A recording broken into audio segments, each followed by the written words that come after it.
당분간 그 느헤미야 본문을 중심으로 인생 재건축 시리즈 설교를 하고자 합니다. 인생 리빌딩 하면은 세련돼 보이긴 하지만 역시 한국인은 인생 재건축해야 느낌이 팍 옵니다. 재건축 시리즈라는 타이틀을 듣고 교회에 처음 방문한 새가족 중 혹시 이 교회가 이제 본격적으로 부동산 건축업에도 진출하나 오해하지 않으시기를 바랍니다. 제가 집에서 차로 교회를 오갈 때마다 제 마음을 안타깝게 하는 광경을 목격하곤 합니다. 모든 공사 일정이 중단되어 유령 도시처럼 보여지는 둔촌 주공 아파트 건축 현장입니다. 밤이 되면 더 흉물스럽고 으스스하죠. 그리고 그 현장을 보고 있자면 기도가 저절로 나옵니다. 특히 내 집 마련의 꿈을 안고 영끌해서 투자했는데 공사 기간이 길어져서 막대한 손해를 보고 있는 불특정 다수의 피해자들을 생각하며 주여 한 명도 극단적인 선택을 하지 않게 해주세요. 제가 그 현장을 볼 때마다 그렇게 방패 기도를 드리곤 합니다. 건물이 건축되다 중단되면 이렇게 흉물스럽습니다. 여러 가지 복잡한 문제가 얽히고 설키게 됩니다. 혹시 우리 인생 가운데도 신앙 가운데도 뭔가 자리 잡고 세워져 가는 듯해 보이다 방치되고 중단된 영역은 있지 않습니까? 정교인 수련회 이후 그래도 은혜 받아서 신앙의 기본기와 인생을 뭔가 규모 있게 다시 차곡차곡 세워나가고 싶은 분들이 계실 줄 믿습니다. 이렇게 인생 재건축을 소망하는 분들께 느헤미야 본문이야말로 적격입니다. 여러분 잘 아시겠지만 느헤미야서는 회파된 예루살렘 성벽을 단 52일 만에 완성한 가장 성공적인 재건축 스토리이기 때문입니다. 때는 BC 445년 혹은 444년경이에요. 당시 세계의 신흥 제국 페르시아 정부에서 아닥사스다 1세의 비서실장을 지내던 유대인 출신의 느헤미야는 조국 이스라엘, 특히 수도인 예루살렘의 상황이 어렵다는 소식을 듣습니다. 당시 유대인들은 바벨론을 정복한 페르시아의 고레스가 고국으로 돌아가도 좋다는 명령에 따라 바벨론에서 돌아와 예루살렘 성전을 먼저 재건했습니다. 그러나 예루살렘 성벽은 파괴된 채 이민족의 약탈과 무질서에 노출된 상태였습니다. 여러분들 집이 있는데 아무리 집을 지어도 이 벽이 없거나 경계가 없거나 아파트의 이 문에 이런 것들 가드 없다면은 무방비하게 약탈, 무방비하게 공격에 노출. 지금 예루살렘이 그런 상황이었어요.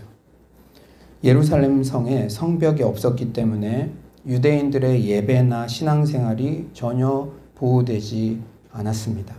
여러분 오늘 예배도 제가 참 일상에 감사한데 원래 전기 공사를 할 예정이 있었어요. 그런데 우리 스텝이 정말 학교랑 잘 협조를 해서 이 예배 시간만큼은 이 전기 공사를 중단할 수 있도록 협조를 했습니다. 우리가 아무리 예배를 드린다고 하더라도 외부적인 요건, 이 학교에서 전기가 안 들어온다든지 아니면 이 성전이 있는데 성벽이 없다든지 하면은 에스라가 와서 아무리 신앙 회복 운동을 일으키려 했어도 성벽이 없어서 한계가 있었습니다. 신앙생활이 전혀 보호되지가 않았어요. 그때 느헤미야는 고국 이스라엘로 돌아가 성벽을 재건하고자 결심하고 52일 만에 성벽 재건을 완성했습니다. 여러분 이게 보통 일이 아니에요. 다른 사람들도 성벽 재건에 대한 시도를 했거든요. 다른 사람들은 수십 년에 걸쳐서 성벽 재건에 도전했지만 번번이 실패했습니다. 하지만 느헤미야는 수십 년 동안 성공하지 못한 예루살렘 성벽 재건을 단 52일 만에 이루어낸 진정한 리더입니다. 느헤미야는 한마디로 탁월한 신앙과 실력으로 역경을 돌파한 영적 리더입니다. 그런데 오늘 본문은 느헤미야의 모든 위대한 사역은 그의 기도에서 비롯되었음을 보여줍니다. 그렇습니다. 여러분 오늘 이 말씀 하나 붙잡고 돌아가십시오. 인생 재건축에 성공하려면 무엇보다 기도 재건축이 급선무입니다. 아멘이십니까? 기도 재건축이 되지 않고 인생 재건축은 요원해요. 사랑하는 여러분, 그런데 기도가 내가 하고 싶어서 되는 겁니까? 여러분 정교회 수련회 때도 여러분들 기도하고자 하는 열망을 보았어요. 어제 렛츠고 코리아 집회에서도 얼마나 뜨겁게 우리 중학생, 고등학생, 다음 세대들이 기도하는지. 그런데 기도가 그냥 잘 됩니까? 그렇다면 언제 기도가 회복됩니까? 저 좀 인생이 재건축되고 싶어요. 기도가 재건축되고 싶은데 언제 기도가 회복됩니까? 기도는요, 내가 하고 싶다고 막 할 수 있는 게 아니에요. 기도는 신자의 호흡입니다. 기도는 하나님과의 대화입니다. 그런데 죄송하지만 너무 오랫동안 기도를 놓치고 살다 보면 영적 실어증에 걸리게 돼요. 독방에 오랫동안 있는 사람이 자기와라도 대화를 해야지 말을 안 하고 계속 있으면 실어증 걸립니다. 저도 인생 가운데 그랬던 경험이 있어요. 정말 디프레스, 우울의 깊은 강을 건넜을 때 막 실어증이 오더라고요. 예전에는 잘 생각나던 단어도 생각이 안 나요. 기도도 마찬가지입니다. 오랫동안 하나님과의 대화가 끊기면 영적 실어증에 걸리게 되죠. 그렇다면 언제 우리에게 기도가 다시 살아날 수가 있습니까? 오늘 본문 1, 2절에 중요한 포인트가 있어요. 우리 1에서 2절, 우리 온라인으로 들으시는 분들도 다 같이 한번 한 목소리 읽어봅시다. 1에서 2절입니다. 시작. 하갈의 아들 느헤미야의 말이라. 아닥사스다 왕 제22년 기슬월에 내가 수산궁에 있는데 내 형제들 가운데 하나님과 두 사람과 함께 유다에서 내게 일을 맡기고 내가 그 사로잡힘을 면하고 남아있는 유다와 예루살렘 사람들의 형편을 모른즉. 사랑하는 여러분, 수상궁은요 페르시아 왕들의 겨울 거주지입니다. 그러니 느헤미야는 왕 옆에 있었던 고급 관리였어요. 고위 관리직. 여러분, 느헤미야는 그냥 편하게 살 수 있었어요. 여러분이 어느 나라 미국에 이민을 갔는데 대통령의 그 미국 대통령의 고위 참모라고 생각해봐요. 그냥 있으면 편히 살 수 있습니다. 나와 내 가족의 자손들도 아마 편히 살 수 있을 거예요. 그런데 그는 그냥 편하게 살 수 있었는데도 자신의 안위에만 몰두한 게 아니라 고국 예루살렘 동족들의 형편에 관심을 가졌습니다. 그리고 가슴 아픈 소식들을 듣게 되죠. 우리 3절 한번 다 같이 읽어볼까요? 3절입니다. 시작. 그들이 내게 이르되 사로잡힘을 면하고 남아있는 자들이 그 지방 거리에서 큰 환난을 당하고 능욕을 받으며 예루살렘 성은 허무어지고 성문들은 불탔다 하는지라. 성벽이 없다는 것은 백성이 공격의 무방비 상태로 노출되어 있음을 의미해요. 내 자녀가 누군가의 학교에 일진들한테 왕따를 당하고 무방비하게 공격을 당하고 있다. 이런 소식을 들으면 가만히 있을 수 있는 부모가 어디 있겠습니까? 이 느헤미야는 자기는 그냥 편하게 살 수 있었는데 동족들이 아픔을 겪는다는 소식을 가만히 있을 수가 없었어요. 느부갓네살은 BC 586년 예루살렘을 파괴했을 때 성벽을 무너뜨렸습니다. 열왕기하 25장 10절은 이렇게 말씀하세요. 시위대장에게 속한 갈대아 온 군대가 예루살렘 주위의 성벽을 헐었으며. 엎친 데 덮친 격으로 느헤미야는 자신이 모시는 아닥사스다 1세 왕에 의해 성벽 재건 중단 명령이 내려진 것도 알고 있었어요. 에스라 4장 21절이죠. 이게 아닥사스다 1세가 내린 명령이에요. 지금 이 느헤미야가 모시고 있는 바로 그 왕. 이제 너희는 명령을 전할 그 사람들에게 공사를 그치게 하여 그 성을 건축하지 못하게 하고 내가 다시 조서 내리기를 기다리라. 여러분, 희망이 없는 거죠. 동족들이 지금은, 그리고 내 아들이 지금은 유린당하고 있어도 좀 지나면은 뭔가 새로운 흐름이 있을 거야. 명령이 내려질 거야. 왕이 명령을 내릴 거야. 그런 기대라도 되고 희망이라도 있으면 덜 슬플 텐데 자기가 모시는 아닥사스다 1세 지금 그 왕, 권력이 대단한 그 왕이 성벽 재건을 중단했던 바로 그 왕이에요. 동족들이 성벽이 없어 무방비 상태로 대적들에게 환난과 유린을 당하고 있으며 왕의 중지 명령으로 성벽이 재건축될 가능성도 희박한 그런 상황입니다. 동족들의 상황이 너무나 딱한데 개선의 가능성 또한 보이지 않아 더 슬픈 그런 상태예요. 그런데요, 여러분 주목하십시오. 어찌할 수 없는 이런 깊은 슬픔의 소식이 느헤미야를 기도의 자리로 이끌었습니다. 우리 4절 한번 다 같이 읽어볼까요? 4절입니다. 시작. 내가 이 말을 듣고 앉아서 울고 수일 동안 슬퍼하며 하늘 하나님 앞에 금식하며 기도하여. 사랑하는 여러분, 우리가 이웃의 아픔에 관심을 기울일 때 기도가 시작됩니다. 내가 요새 기도하고 싶은데도 기도가 잘 안 돼요. 그럴 때 한번 다른 포커스를 맞춰보세요. 내가 이웃의 아픔에 관심을 가졌을 때가 언제인지. 사랑하는 여러분, 다시 한번 말씀드릴게요. 기도하고 싶으시죠? 아멘이십니까? 여러분, 기도 재건축이 일어나서 인생 재건축 있기를 원하시죠? 일단 이게 있어야 돼요. 내 인생이 재건축 되기를 원한다. 이 마음이 있어야 되는데 이 마음이 모두 있는 줄 믿습니다. 인간은 어떻게 변화되는가? 그 첫 번째 원리가 의도성의 원리예요. 의도를 가지고 있어야 되죠. 근데 우리가 이웃의 아픔에 관심을 기울일 때 기도가 시작됩니다. 그리고 나 중심성에서 벗어나 이웃의 아픔에 관심을 갖고 기도하기 시작할 때 인생의 참다운 행복과 가치를 발견하게 됩니다. 여러분들 중에는 반문하는 사람이 있을 듯해요. 나도 먹고 살기 죽겠는데 내 문제로도 죽을 지경인데 이웃의 아픔에 관심이요? 너무 이거 수준 높은 과도한 요구 아니에요. 그런데요, 하나님은 여러분이 행복하기를 원하세요.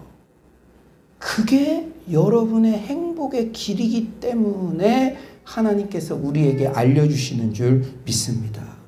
사랑하는 여러분, 컴패션에 열심히 헌신하는 차인표, 주영훈, 이성미 씨 등이 공통적으로 하는 간증이 무엇입니까? 여러분, 그 간증들을 한번 잘 들어보세요.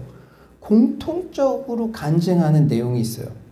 잘 나갈 때 내 자신에게만 온통 관심이 집중되었을 때는 아무리 가지고 아무리 높아져도 참된 행복이 없었다. 하지만 무심코 떠나 따라간 컴패션 비전 트립을 통해 인간 이하의 열악한 환경에 노출된 어린이와 자신의 눈이 마주쳤을 때 비로소 인생의 참된 가치, 행복에 대해 진지하게 돌아보게 되었고, 나의 기도와 사랑이 디딤돌이 되어 한 아이의 인생이 행복하고 건강하게 자라갈 때 그것만큼 큰 행복이 없다는 것을 깨닫게 되자 인생의 공허감에 시달리는 주변 연예인 후배들에게도 적극적으로 권유한다고 이구동성으로 고백하지 않습니까? 팩트예요. 이들이 뭐가 부족하다고. 그런데 이들이요, 방송이나 이런 데 나와서 이구동성으로 그 따라간 컴패션 비전 트립이 내 인생을 바뀌었다. 내가 그때 인기가 정말 높고 돈도 많았는데도 허무했다.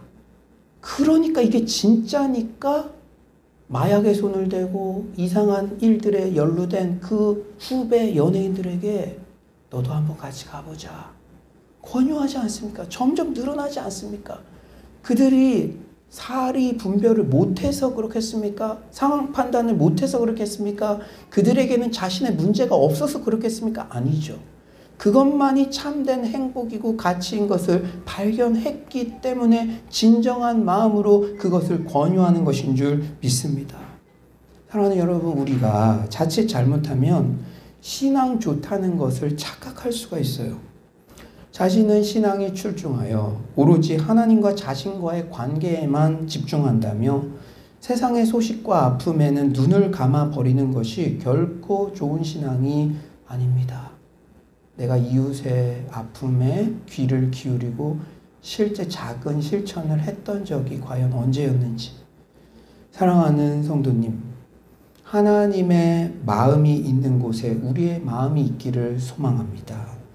구약 성경을 보면 하나님께서 특별히 마음을 쏟으시는 대상들이 나오는데 그들은 바로 과부와 고아, 가난한 자들, 그리고 나그네들입니다. 하나님의 그들에 대한 사랑은 편애에 가까워요. 삼겹줄 전도 훈련 양육 과정을 통해 그들을 현재 상황에 맞게 기억하기 쉽게 핍스로 제가 정리를 해드렸습니다. 우리 한번 다시 리마인드 했으면 좋겠는데요. P, 푸어, 영적, 사회적, 물질적, 정신적으로 가난한 자들, I, 인터내셔널, 이주노동자, 탈북 청소년 등, P, 프리즈너, 죄수들, 소년원 수감자들, S, sick, 중환자들, 각종 중독자들. 우리가 주변 사람들의 아픔에 조금만 더 관심을 갖고 보고 듣고 느끼기를 원합니다. 지난 수요일에도 우리는 너무나 가슴 아픈 소식을 접했어요. 여러분, 기사에 이런 기사가 뜬 것을 여러분 기억이 있습니까? 30대 엄마, 2세 자폐증 아들 살해 후 극단적 선택. 저는 요새 이 우영우 드라마도 드라마지만 그 전에 이 자폐아 자녀를 둔 부모님에 대해서 관심을 직간접적으로 많이 갖게 해요.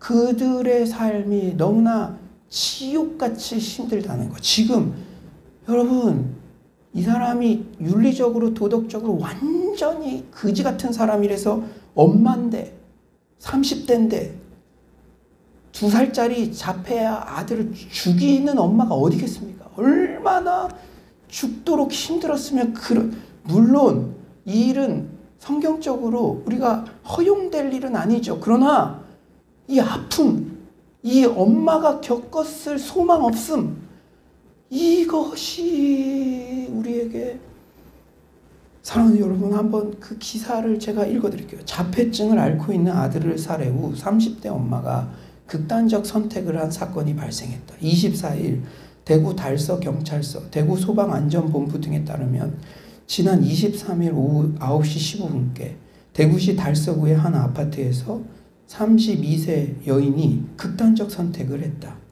A씨는 자폐증을 앓고 있던 2살짜리 아들 B군을 살해한 후 이 같은 선택을 한 것으로 조사됐다. 현장에서는 유서도 발견된 것으로 전해졌다.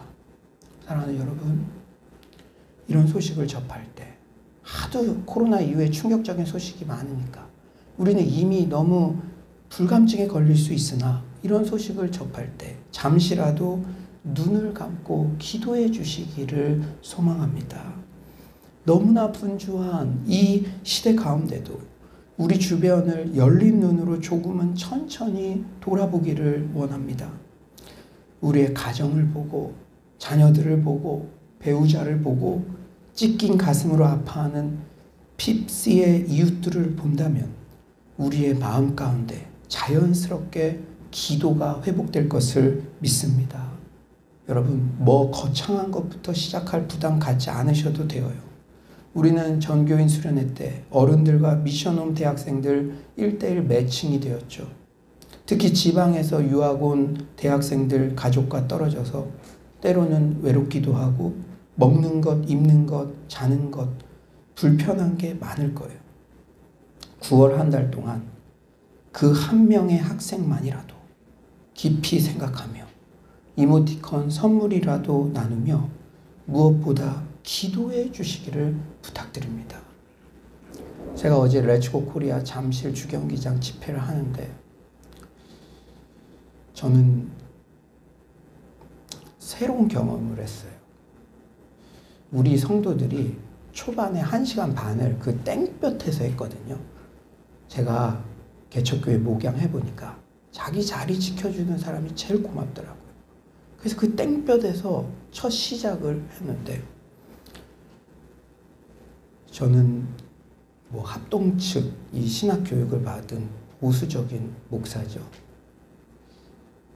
이 보수적인 입장에서는 하나님께서 저에게 강력한 마음을 주셨다라고 표현을 하고, 아마 더 성령사역에 이렇게 오픈되어 있는 분들은 하나님께서 그 현장에서 나에게 말씀하셨다. 저는 그렇게 강력한 마음의 감동을 받은 것이 이례적인 거였습니다. 그 땡볕에서 여는 찬양을 하고 마크조 선교사님의 누가복음 15장 탕자의 비유 말씀을 듣고 찬양팀이 나와서 찬양을 하는데, 제가 다리도 아프고 기도할 게 있어서 그냥 앉아서 기도를 하는데, 우연아 지난 5년 청년 대학생들 함께 해줘서 수고했다. 다음 세대 한 명이 나에게는 너무나 소중하다. 그 음성을 저에게 들려주셨습니다. 사랑하는 여러분, 9월 한 달 동안 그 한 명의 학생만이라도 깊이 생각하며 여러분들이 정말 그들에게 사랑을, 마음을 실천할 수 있는 그런 기회가 되시기를 간절히 축원합니다. 우리는 이 상에서 자아 중심성을 내려놓고 이웃의 아픔에 관심을 가질 때 기도가 회복될 수 있다는 교훈을 얻었습니다. 그렇다면 이제 어떻게 기도해야 할까요? 어떻게 기도해야 할까요?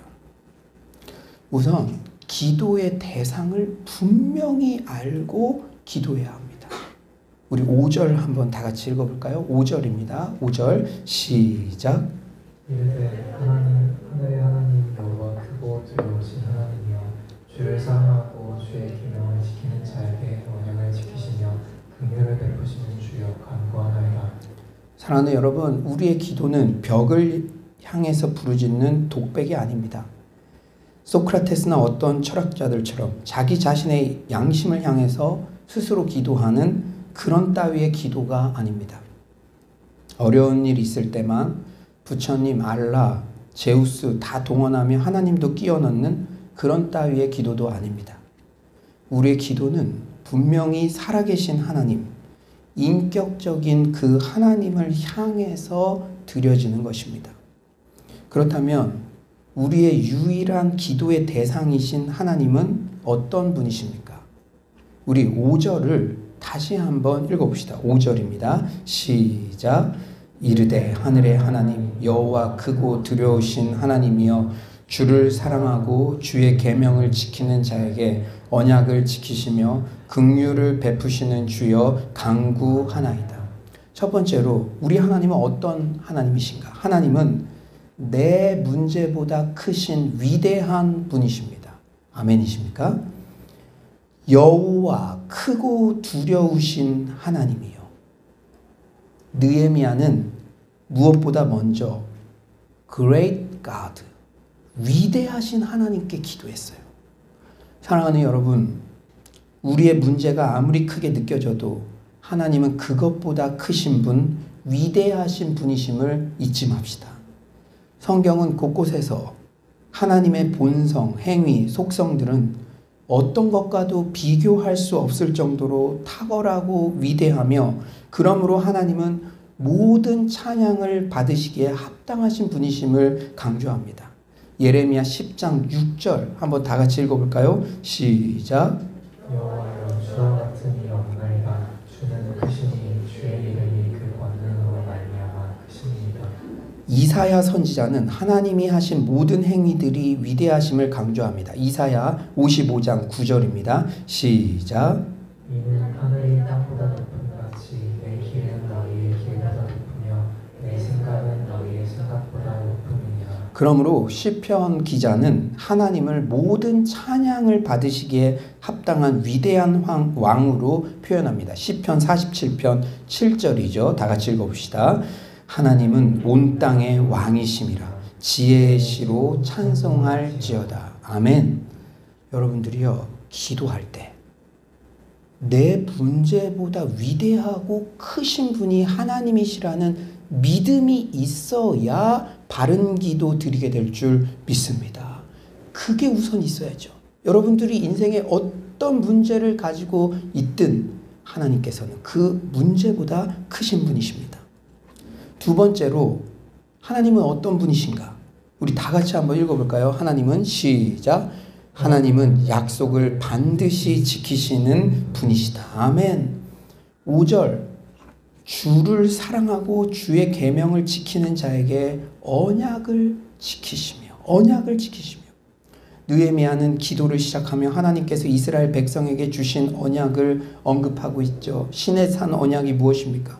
하나님께서 아브라함과 맺으신 자기 약속을 이행하기 위해 새롭게 구속된 이스라엘을 특별한 자기 백성으로 삼으신다는 약속이에요. 어떤 너희들의 함량 미달, 크고 작은 문제에 상관없이 이스라엘 너희들을 내 자녀, 내 백성으로 삼겠다. 언약에 충성하시는 하나님의 사랑이 끝까지 그 언약을 지키시죠. 사랑하는 여러분, 하나님께서는 이렇게 언약을 지키시는 분인 줄 믿습니다. 느헤미야는 지금 비록 이스라엘 백성이 어려운 상황일지라도 그 상황을 보고 낙심한 것이 아니라 반드시 언약을 지키시는 하나님을 주목했습니다. 그리고 느헤미야는 하나님의 약속에 근거하여 담대하게 기도했죠. 우리 8에서 9절 한번 다 같이 읽어봅시다. 8에서 9절입니다. 시작. 옛적에 주께서 주의 종 모세에게 명령하여 이르시되 만일 너희가 범죄하면 내가 너희를 여러 나라 가운데 흩을 것이요 만일 내게로 돌아와 내 계명을 지켜 행하면 너희 쫓긴 자가 하늘 끝에 있을지라도 내가 거기서부터 그들을 모아 내 이름을 두려고 택한 곳에 돌아오게 하리라 하신 말씀을 이제 청하건대 기억하옵소서. 이 말씀을 요약하면 이렇죠. 하나님의 약속 기억해 주세요. 우리가 그 약속에 의지해서 회개하니 우리 살려주세요. 여러분들이 여러분의 자녀들에게 가장 꼼짝 못할 때가 뭡니까? 자녀들이 아빠 지난번에 약속하셨잖아요. 엄마 지난번에 약속하셨잖아요. 약속한 거를 가지고 요청할 때 꼼짝 못하죠. 여러분이요. 어떤 일을 위해서 기도할 때 먼저 성경을 읽고 하나님이 여러분에게 강한 감동을 주시는 말씀 앞에 반드시 머무시기 바랍니다. 여러분, 이렇기 때문에 기도와 말씀은 항상 함께 가는 거예요. 여러분 한번 아멘 한번 해봅시다. 아멘이십니까? 다시 한번 아멘이십니까? 사랑하는 여러분, 여러분에게 감동을 주시는 말씀, 여러분 이번 주부터는 이제 느헤미야 1장 말씀을 2절씩 아마 필사할 것입니다. 그러면 필사하다가 감동을 주시는 말씀이 있으면 반드시 그 말씀 앞에 머무십시오. 그리고 그 말씀을 묵상하기 바랍니다. 그 다음 그 말씀을 주장하시기 바랍니다. 하나님 약속하셨잖아요. 이 말씀대로 이루어 주세요. 이것이 성경적인 기도입니다. 사랑하는 여러분, 말씀을 가지고 기도하면 응답됩니다. 아멘이십니까? 아멘! 아멘이십니까? 아멘. 제가 금요일 새벽에요, 기도하는데, 오늘 본문 말씀을 가지고 기도하는데 4절 말씀이 계속 제 마음을 울리는 거예요. 내가 이 말을 듣고 앉아서 울고 수일 동안 슬퍼하며 하늘의 하나님 앞에 금식하며 기도하여 금식하며 울었다. 렛츠고 코리아 집회하는데 내일인데 흉내라도 내겠습니다. 금식하여 울었다. 그래서 그날 금요철야가 있는 일정이지만 새벽부터 하루를 금식하며 울었습니다. 그런데 놀라운 것을 제가, 우리 가족들도 저한테 그러더라고요. 가족들만 알았으니까. 하루 금식을 하는데 금요철야 때 오히려 성령님께서 주시는 강력한 힘을 공급받았습니다. 여러분, 금식도 그냥 하면 굶식이에요. 굶식. 배만 고픕니다. 하지만 말씀의 인도함을 받아 금식하면 은혜가 있습니다. 우리 공동체 안에 금식 기도도 회복되었으면 좋겠어요. 여러분, 인생 재건축하려면 기도 재건축해야 돼요. 기도 재건축. 성경에 보니까요. 제가 성경을 찾아보니까 백성들이 회개하고 금식하는데 하나님께서 응답을 안 해주신 역사가 없어요.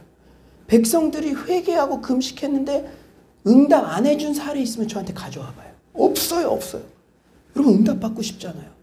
문제 브레이크스루 돌파하고 싶잖아요. 금식하고 기도하는데 응답 안 해주신 역사가 없어요. 금식이 물론 자신의 경건의 자랑으로 형식으로 빠지면 안 되지만 금식함으로써 하나님께 용서를 구하고 금식으로 하나님께 간절한 기도 제목을 아뢰고 이 동기의 순수성을 가지고 주님, 왜 저에게는 저 마크조 선교사님 같은 다음 세대 사랑해서 해외 국적인 저도 저 사람도 잠실 주경기장을 빌려서 재정 다 모든 것 투자해서 그걸 하는데 나는 우리 아이들과 5년을 같이 살았는데 저런 사랑하는 마음이 왜 저에게는 없어요? 사랑하는 마음 저에게 부어주세요. 간절한 마음으로 금식하며 기도하는 흉내만 내도 하나님께서는 없던 힘도 주시고 브레이크스루 그 현장에 은혜를 부어주시는 줄 믿습니다. 사랑하는 여러분, 우리 살아나야 되잖아요. 살아나야 되잖아요. 우리 한번 매월 첫 주 목요일은 제가 한 달에 한 번 하루 금식을 하는 날인데 우리 한번 사랑방별로도 이제 사랑방 나눔할 때 저 남편 힘들어요. 물론 힘들죠. 우리 아이 힘들어요. 물론 힘들죠. 그러나 그 이후에 힘드니까 우리 금식으로 돌파해 봅시다. 우리도 목요일 한 달에 한 번, 첫 주 한 달에 한 번은 한번 금식하며 우리 교회와 우리 다음 세대와 우리 자녀와 우리 불신 배우자를 위해서 함께 부르짖어 봅시다. 그런 선한 기도의 운동이 일어날 때 하나님께서 반드시 역사하실 줄 믿습니다. 사랑하는 여러분, 우리가 공통적으로 붙잡아야 할 기도 응답의 약속의 말씀이 있어요. 하나님께서는 약속하신 것 반드시 지키시는 분이십니다. 예레미야 3장 33장 3절 우리 다 같이 한번 읽어봅시다. 예레미야 33장 3절 시작. 너는 내게 부르짖으라. 내가 내게 응답하겠고 내가 한 날서부터는 크고 비밀한 일을 내게 보이리라. 아멘. 이건 살아계신 하나님의 말씀입니다. 부르짖어라. 응답하겠어. 여러분, 이걸 가지고 자녀들이 아빠 약속했잖아요. 여러분이 기도의 자리에 나가서 하나님 약속하셨잖아요. 기도는 반드시 응답이 있기 때문에 우리가 기도에 무릎을 꿇는 줄 믿습니다. 우리 신실하신 하나님은 예레미야 33장 3절에 기도 응답의 약속을 반드시 지켜주시는 분이시기 때문입니다. 세 번째로 하나님은 어떤 분이시냐? 하나님은 긍휼이 한이 없으신 분이세요. 긍휼이. 5절 하반절 긍휼을 베푸시는 주여 강구하나이다. 긍휼을 베푸시는 주. 여러분, 우리가 수련회 때 1박 2일 동안 계속 묵상했던 게 뭡니까? 긍휼, 헤세드. 그 하나님의 충성적 사랑이 동일하게 또 등장을 해요. 그런데요, 제가 놀랬던 거는 이 기도의 문구는 다니엘서에도 그대로 나옵니다. 그대로 나와. 크고 두려우신 하나님이여 주를 사랑하고 주의 계명을 지키는 자에게 언약을 지키시며 긍휼을 베푸시는 주여 간구합니다. 이것은 느헤미야만 이렇게 드렸던 게 아니라 다니엘서에도 다니엘이 기도할 때 동일한 하나님께 기도합니다. 하나님이 어떤 분이시라고요? 긍휼이 한이 없으신 분이세요. 하나님은 우리에게 긍휼을 베푸시는 분이십니다. 하나님은 우리의 고민, 고통, 아픔, 어려운 상황을 그냥 못 본 채 안으시고 불쌍히 여겨주시고 자애로움과 선함을 베풀어 주십니다. 하나님께서 신실하시기 때문에 결코 실패할 수 없는 그런 사랑이에요. 예레미야 선지자 또한 이스라엘 백성들의 범죄에도 불구하고 아직도 살아있을 수 있는 이유를 오직 하나님의 긍휼하심에서 찾았습니다. 예레미야 애가 3장 22절에서 23절이죠. 22절에서 23절 시작. 여호와의 인자와 긍휼이 무궁하심으로 우리가 진멸되지 아니함이니이다. 이것들이 아침마다 새로우니 주의 성실하심이 크시도소이다. 아멘. 인자와 긍휼이 무궁하시다. 여러분, 무궁하시다는 것이 뭡니까? 무궁하시다는 것은 끝이 없는 넉넉함을 가지고 계시다는 거예요. 긍휼에 풍성하신 하나님, 긍휼 무궁하신 하나님. 지구촌 교회 이동원 원로 목사님께서 긍휼에 풍성하신 하나님, 하나님의 무궁하신 긍휼에 대해서 이렇게 깨닫게 된 계기가 있었대요. 한 예화를 이렇게 설명하시는데 제가 깊은 공감이 되더라고요.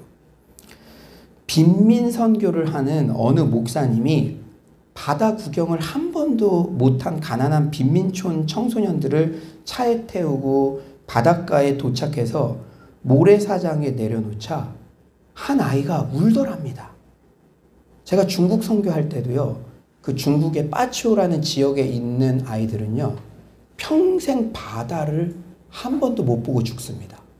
왜냐? 돈이 없어서 도시까지, 바다까지 갈 돈이 없어요. 걔네들은 벽돌 구워서 사는 애들이거든요.